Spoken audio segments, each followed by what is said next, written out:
প্রাচীন মিশরে এক অহংকারী রাজা ছিল, নাম ফিরাউন। সে নিজেকে খোদা বলে ঘোষণা করত এবং বলতো, আমার চেয়ে বড় কোনো উপাস্য নেই। তার রাজত্বে মানুষের উপর অত্যাচারের সীমা ছিল না, বিশেষ করে বনি ইসরায়েল জাতিকে সে দাস বানিয়ে রেখেছিল। আল্লাহ তাআলা হজরত মুসা আলাইহিসসালামকে নবী করে পাঠালেন। মুসা আলাইহিসসালাম ফিরাউনের কাছে গিয়ে বললেন, এক আল্লাহকে মানো, অহংকার ছাড়ো এবং আমার সম্প্রদায়কে মুক্ত করে দাও।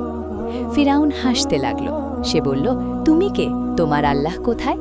তারপর জাদুকরদের ডেকে মুসা আলাইহিসসালামের সাথে প্রতিযোগিতা করালো। মুসা আলাইহিসসালামের লাঠি বিরাট সাপ হয়ে জাদুকরদের সব সাপ গিলে ফেলল।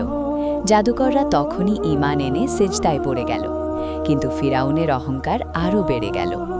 অবশেষে আল্লাহ মুসা আলাইহিসসালামকে বললেন, রাতের অন্ধকারে তোমার সম্প্রদায়কে নিয়ে মিশর ছেড়ে চলে যাও। তারা চলে গেল। ফিরাউন বিশাল সেনাবাহিনী নিয়ে তাড়া করল। লোহিত সাগরের তীরে পৌঁছে মুসা আলাইহিসসালাম লাঠি দিয়ে সাগরে আঘাত করলেন।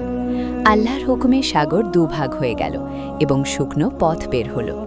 বনি ইসরায়েল নিরাপদে পার হয়ে গেল। ফিরাউনও তার সৈন্য নিয়ে সেই পথে ঢুকল। ঠিক তখনই সাগর আবার মিশে গেল।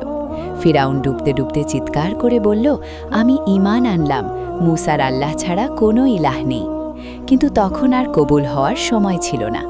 সাগর তাকে ও তার সেনাবাহিনীকে চিরকালের জন্য গ্রাস করল। শিক্ষা: অহংকার মানুষকে ধ্বংস করে। আল্লাহর সামনে সবাই অসহায়।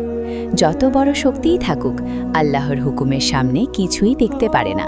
এই ভিডিওটি ভালো লাগলে নবীজির নূরের ছায়ার পথ চ্যানেলটি সাবস্ক্রাইব করে পাশে থাকুন।